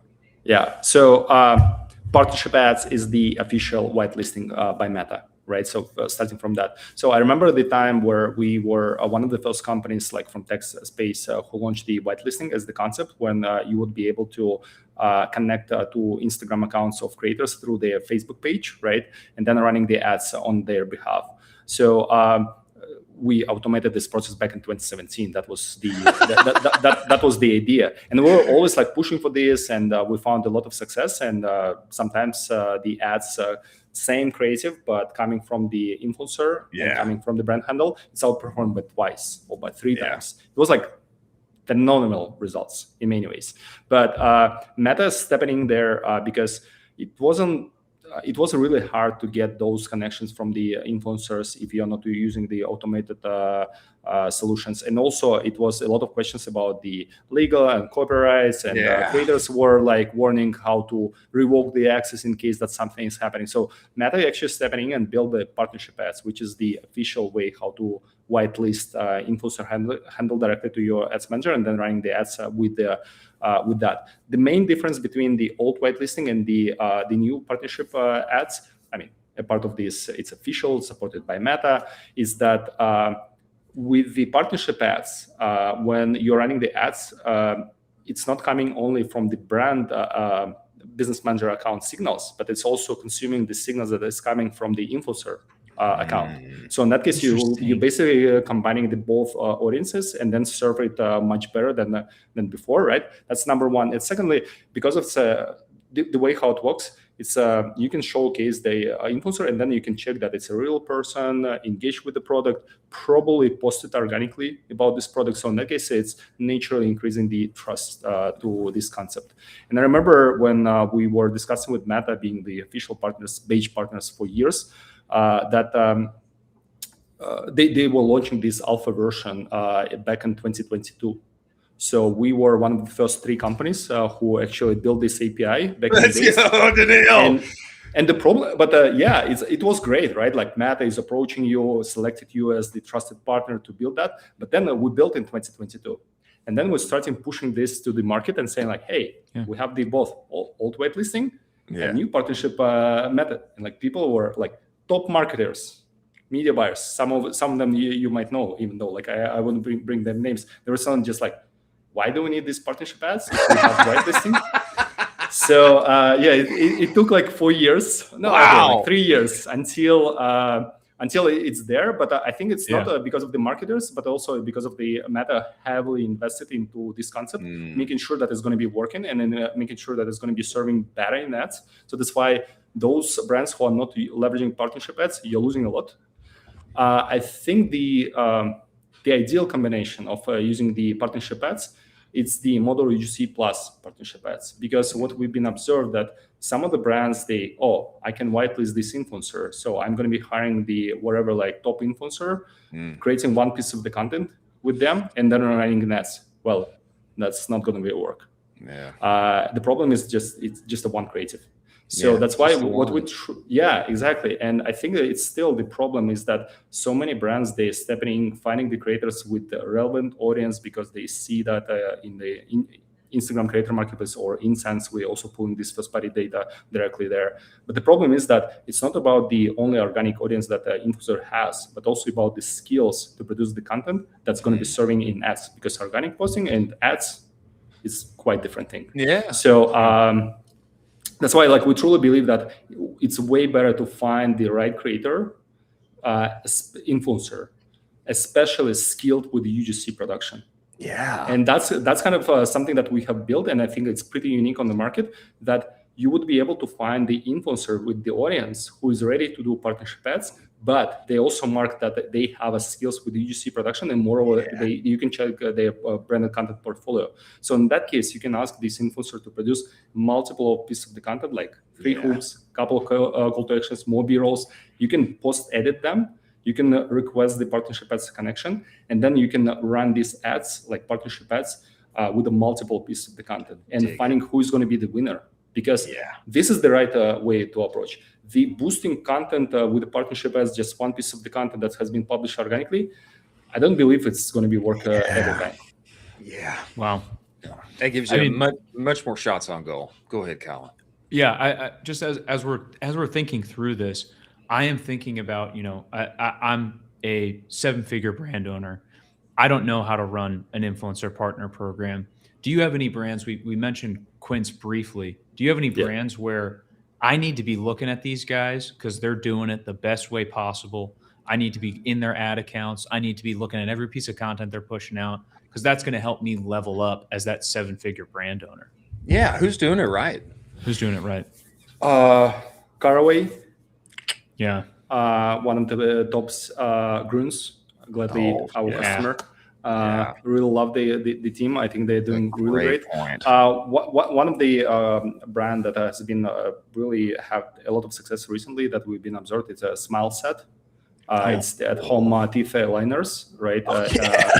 They've been working with us, and within 1 month, they were able to produce 12 UGC video ads that go live on ads, and the ROAS hit 5+X. Seriously? And has stayed there. And so I was just double checking. So, and it was top performing creators, and ad reaching was like 5.8x. It was just like, that's crazy. Something that opened up the eyes for them, like the way how you could produce this content using the model UGC style, because it's not about like 12 pieces of the content that is coming from 12 creators. So I think this is a good game, but it's more about like, it's better to produce more pieces of the content with each creator, and then having more ready to use ads. So I think that was the winner. Yeah. That is wild. That is wild, man. What results? Well, I mean, I think the basis of all of this that I find so compelling, Danil, is that none of this is possible if you don't find the right person to work with. Absolutely. and man, that is such a frustrating experience if you don't, like, as a, let's say you're a marketer inside of a brand and you need to expand the creators you're working with. If you don't like already naturally fit in the demographic that you're serving and the audience, etc., a lot of times you just don't know. You just don't know. Maybe you got some idea, but to me, that's the basic good and wonderful thing about what Incense does is that I've got a full searchable place now where I can find who serves what audience, what they've done before. Do they have UGC skills? Are they going to be they're going to be able or used to doing modular creation together, all of this kind of thing. And this to me is the wonderful thing about what you do. I love this. I love this. And I think it's the future. Yeah, thank you. And I think one thing to add, they come and apply to you. You're not chasing them. So I think that's how what is a lot of customers they've been named about that just to place the job and then having the applicants and would be able to find the right creators for that. Incredible. Whether it's including partnership ads or just UGC focused, but it's already a lot of heavy lifting that you don't need to waste your time. So it's more about like finding the right applicants, get it the deal, get it the content, test it out, and so on. But also we also have the managed service, which has been growing really well in the past couple of years. I think we might have touch points on any future discussions. But partnership ads is managed service is the team who served with the creative strategist, account manager, creator manager, and the video editors for those brands who are in the don't have the capacity, basically, whether they're not yet there to be able to hire their own creative strategist, right? Or they just going through the traditional period of time and they don't have like time to focus on this, like Dollar Shave Club. Yeah. So it's a massive brand, our customer. The challenge is that the media buying team don't have the capacity to manage creators. And the team who's managing creators, they are not working for this part of the work, right? So in that case, like what are we going to be doing about that? So here's the platform. The platform is great, but like how to find the creators, who's going to be like providing the hands. So that's the team that is doing this behind the scenes. Man, we've got to have you have one of your team members back to talk about that, because I think it's what so many of us need. And I just know that most marketers, I know they're waylaid. They've got too much going on, and actually what they need somebody who already knows that can help them accomplish that on the backside of the team. So, man, we appreciate you coming on the show, Danil. Tell us where to go. If somebody's listening to this now, man, where can they go? Experience Incense. I think there's a free trial that we can get in and experience the platform, etc. Tell people where to go, where to find you, and start working with you. Incense.pro. So that's our website. Just to go there, check it out, connect with our team to talk it through. You can check it out, like my socials. I've been pretty active on both LinkedIn and X, just posting the thoughts, what I have been learning from the market, from our customers. So basically, in the nutshell, and sharing my thoughts, not regarding the ads only or creators, but also about like building the business and making a lot of mistakes on my path. So Danil Saliukov on both LinkedIn and X. So just follow me in case that you like it. If you don't like it, just comment that you don't like it. It's very much appreciated. Anyway, but also I think one of the things that we are right now just recently released, it's called UGC 2.0 Playbook. That we created with Soar With Us agency. It's a UK-based, the OG in many ways, like of how to produce UGC and so on. So we co-created this playbook together. It's speaking about the UGC, it's speaking about modular UGC and partnership ads and how it's team up. And it's also have a lot of information about how the Andromeda is going to be working. So I think we're going to be dropping the link later on. Awesome. Awesome. Amazing. Man, we appreciate you coming and we look forward to having you back. Thank you for what you do, brother. Thank you so much. Cheers, Dan.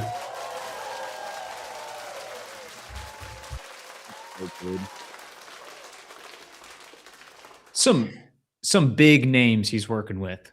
Yeah, you think? Yeah, just like Monsters. just a few big names there. Yeah. I mean, yeah, the names that he had rolling off his tongue there, I mean, were crazy. I think that there's probably a couple of reactions to this. I mean, some people, they're going to say like, oh yeah, Andromeda, like I already knew, but actually, but how well are you doing with Andromeda? Yeah. That's the real question. You know, it's like, oh yeah, I've heard of that. And yeah, but how are you doing? Well, most of us aren't doing as well as we were. That's the reality. And so getting on the inside of how Incense and is helping the biggest and best and brightest in our space succeed and win with modular UGC, partnership ads, etc. I mean, I think that's what we all need. We all need help succeeding in this new era of meta advertising. I mean, am I wrong? Managed services as well. Manage the whole thing A to Z. That's a pretty big deal for marketers that are already stressed out enough. Yeah, for sure. For sure. And this link to his playbook, I want to make sure that we get this out here because, yeah, here it is. Here it is. I've got it here. This link, we need to make sure that we get out into the world. I'm going to send this to you. I'm going to send this to you, Jack, because we've got to make sure that we have this at the bottom of the screen. Maybe we should post it too. We should post it because this playbook that he described, we've got to get it out here. Yeah. I'm going to send it. Let's do this. Let's do this. We'll once we clip this, we'll push it out and we'll put the clip there because we've got to make sure that everybody gets this. Yeah, absolutely. UGC 2.0, the playbook, baby. Love that. Well, hey, since we're here, why don't we do our Incense ad read? Why don't we do that? Why don't we do that? Let's go to Incense. Let's talk about Incense now. You know, hey, ladies and gentlemen, I think you just heard it here. If you're not taking full advantage of creators as you know that you should be in the era of Andromeda, if you don't have a modularized UGC playbook, if you can't find the best creators that you know should already be working with you, you need to go to Incense.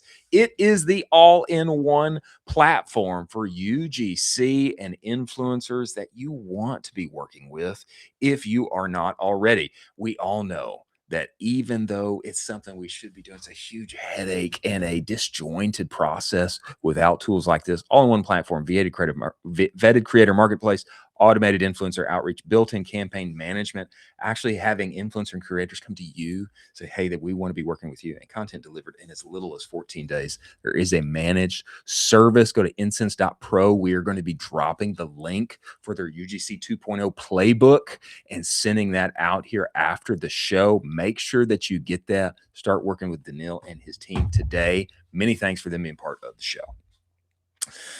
Now, as we wrap up here, I think we need to go back and we need to hit one story that I'm pumped about. And this comes to us about Parker Thatch. Okay. Have you ever heard of Parker Thatch? Yeah. You have? I had not. Yes. I did not know Parker Thatch, but prior to this article, okay, Parker Thatch has transformed its storefront into a live streaming studio.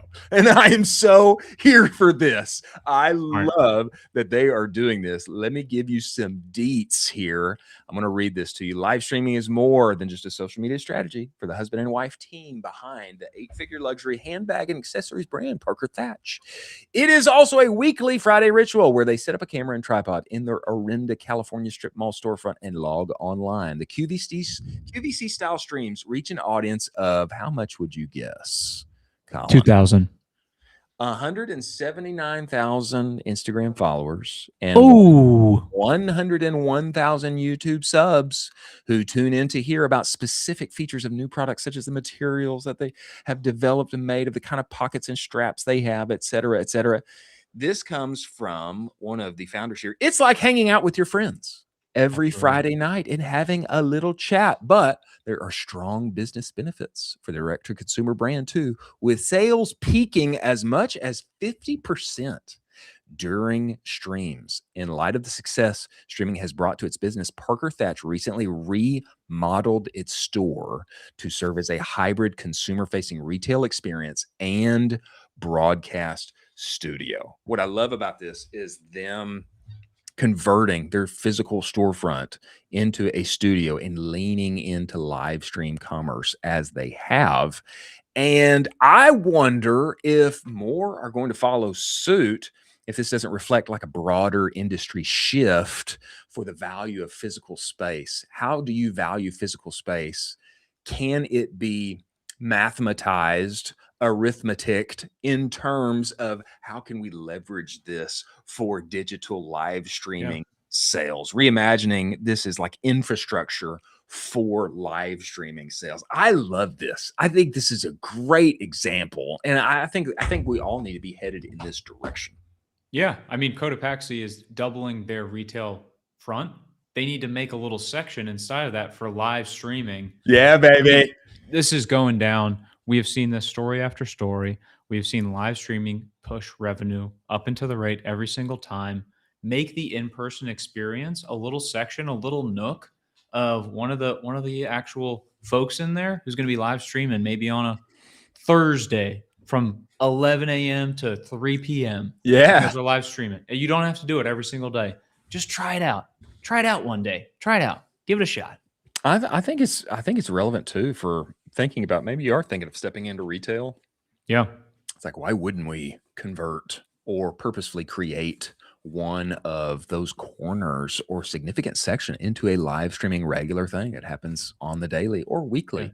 And it's not that scary. It doesn't have to be that scary. See, these founders, it's like a quick little chat with friends, except also our sales peak 50% while we're doing it. And those corners are not that capital intensive. It's not a ton of money to build out one of those corners. It's not a crazy thing, but you could still make it on brand, make it super fun. And hey, you're seeing 50% boosts here, folks. Yeah. Really go after it. Yeah, absolutely. Speaking of being live and on the web, I'm talking about the metaverse here, Jack. The metaverse is over. Meta finally pulls the plug on the metaverse. Meta Horizon Worlds on MetaQuest is being discontinued. I would say a rare L for Zuck. A rare L. And maybe it's a win. Okay, it's a win to shut it down. But I just mean a rare L in the sense that he made this such a big bet. And you know, Meta Horizon Worlds, he's ended up shutting down. I actually have one of the headsets. I don't know what's going to happen when I try and log on. I don't know what's going to happen. Now, I haven't logged on in some time. Okay, I admit. But that's why they shut down. Yeah, that's probably true. That's probably true. I mean, maybe this allows him and team more time to invest in the ad platform. I don't know. I'd be happy with that. There we go. It seemed like the headset and the Meta Horizon Worlds at least just didn't end up being the thing that we all thought it could be. Hey, if this gives them more time to respond to tickets about refunds, I'm all for it because they need to respond. You know, speaking of that, whatever happened with the Apple Vision Pro? I mean, everybody was so excited about that thing, and then I hadn't seen anything about it. Yeah, it's like $3,500, so like 5 people bought it.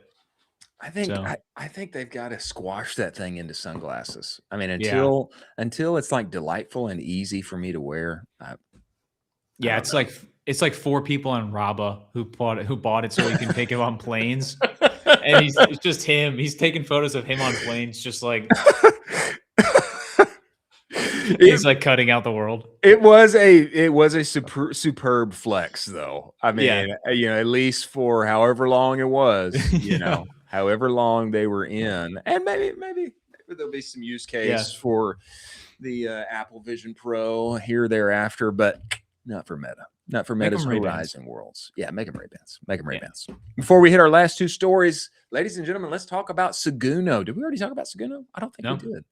Seguno is the only marketing suite built entirely inside of Shopify. Why is that important, Chris? It's important because your email, your pop-ups, your banners, and your reviews, it's all there where you work and play, and you don't have to trust some duct tape together integration that's hopefully genuinely syncing your segmentations back and forth, blah, blah, blah. Your Shopify data is your email data, okay?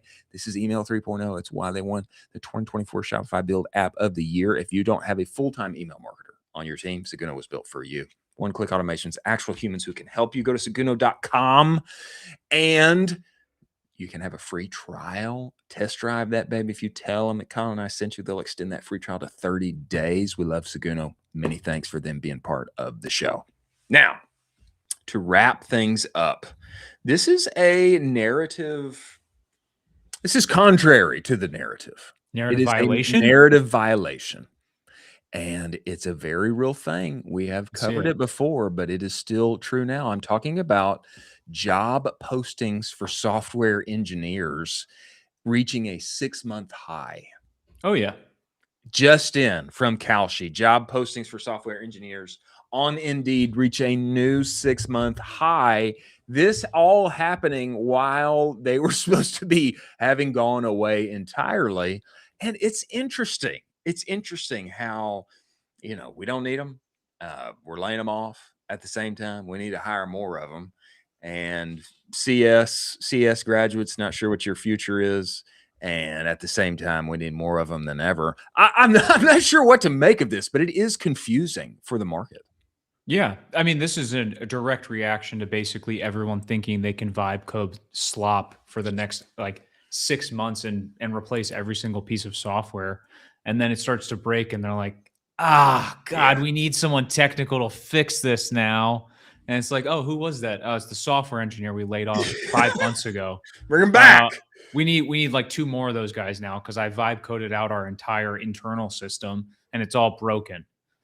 Terrible. Yeah. It's kind of a weird world that we live in right now. It's great. Software engineers are going to run it. It's a weird job market. Cool. I mean, I'm impressed that I can build tools. I have, and we're going to debut one here very soon. Yeah. But it's interesting that, on one hand, I don't need them. And on the other hand, we need more of them than ever. And I think what you said probably explains it. All these vibe coded solutions that we've developed need some security, some enhancing, some skilled hands to maintain. Yeah. Kind of an interesting place. I wonder what will happen for marketers. I don't know. I don't know if marketers will have the same kind of situation in a year, but it'd be interesting to watch. Nevertheless. Lastly, YouTube has a new pop-up. And it's interesting, this one. I'm not sure exactly what to make of it. I love this GIF that my man has posted here. YouTube has a pop-up asking, does this feel like AI slop? Interesting that the pop-up is, does this feel like AI slop? Feel like AI slop? Interesting question. To help combat low-quality AI-generated videos. Now, at first blush, you would say oh, YouTube is anti-AI slop, and they're trying to get the garbage off of their platform. Not so, according to Bark at Bark Meta. YouTube asking, does this feel like AI slop, is not them protecting you. It's them using you. You're being used to train their next AI to make slop so good, you'll never be able to tell the difference. And they got you to do it for free. Now, I mean, this is essentially what we've been doing too with CAPTCHAs, CAPTCHAs and all these kind of things. We've been doing it for many years. I don't really feel like I'm being used. I don't feel like I'm being used. I do find it interesting though. What are they doing with this pop-up? Does this feel like AI slop? Maybe he's right. Maybe they're just using it to, enhance their own slopifier. But I don't know. I don't know exactly what to make of this. If the platform is free, you're the product. Yeah. And YouTube is free. That's right. Unless you're paying for YouTube Plus, whatever premium, then it's not free. But for the most part, they're mining you for your data. They want to basically build a user profile of you. They want to ingest all of that. They want to train all of their new AI on it. You are the product. Yeah. So they're not doing this out of the goodness of their heart. They're not like, oh, they've got a business to run. help us save the world from AI slop. No, we want to train our AI data so that we can make a boatload of money off of you. And they're going to do it, and it's going to work. Yeah, that's right. We're the ones, we're selling our time. We're selling our interaction. That's what we're doing. That's what we're doing. That makes sense. They have a business. They have a business. Yeah. It's not a charity. It is a business. Many thanks to Taylor Holiday joining the show and debuting the Profit Engine commercial. I mean, big for our space, couple of winks and a nice embrace of many of the operators inside of our game. Many thanks to Barry Hott coming on and talking to us about the now and future of ugly ads and his new tool. You'll love it. Yeah. And many thanks to Danil coming on and dropping the sauce when it comes to UGC and influencer. We are going to be dropping that link for everyone, the playbook UGC 2.0 hereafter. Thank you to Incense, Seguno, Postscript, and Amp for making this show happen, making it possible. And thanks for tuning in. We will see you on the other side. We'll see you tomorrow.